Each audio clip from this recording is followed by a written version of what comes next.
அதிமுகவினுடைய உட்கட்சி பூசல் தான் மிகப்பெரிய பூதாகரமாக வெடிச்சிருக்கு. எடப்பாடி பழனிசாமி அவர்களுக்கு எதிராக செங்கோட்டையன் அவர்கள் போர்க்கொடி தூக்குனது, அதற்கு அடுத்த கட்ட நிகழ்வாக அவரே கட்சியிலிருந்து தூக்கப்பட்டது, இப்படி பல்வேறு விஷயங்கள் போயிட்டு இருக்கு.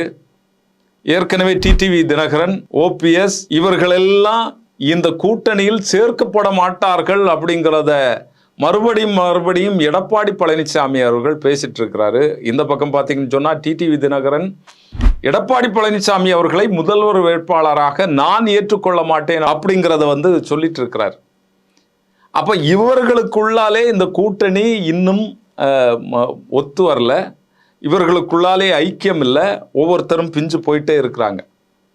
இதுல மிக முக்கியமாக பார்க்க வேண்டியது, டிடிவி தினகரன் அவர்கள் வாய்ப்பு இருந்தா நம்ம விஜய் கூட போயிடலாமோ அப்படின்னு சொல்லி ஒரு பக்கம் அவர் ரூட் எடுத்தாரு. ஆனால் அங்கே எந்த விதமான சிக்னலும் அவருக்கு தெரியலை. கண்ணு கட்டின தூரம் வரைக்கும் எந்த விதமான காட்சிகளும் இவருக்கு ஆதரவாக இல்லை. அப்படிங்கிறதுல இப்போ கொஞ்சம் அவர் அடக்கி வாசிச்சிருக்கிறார்.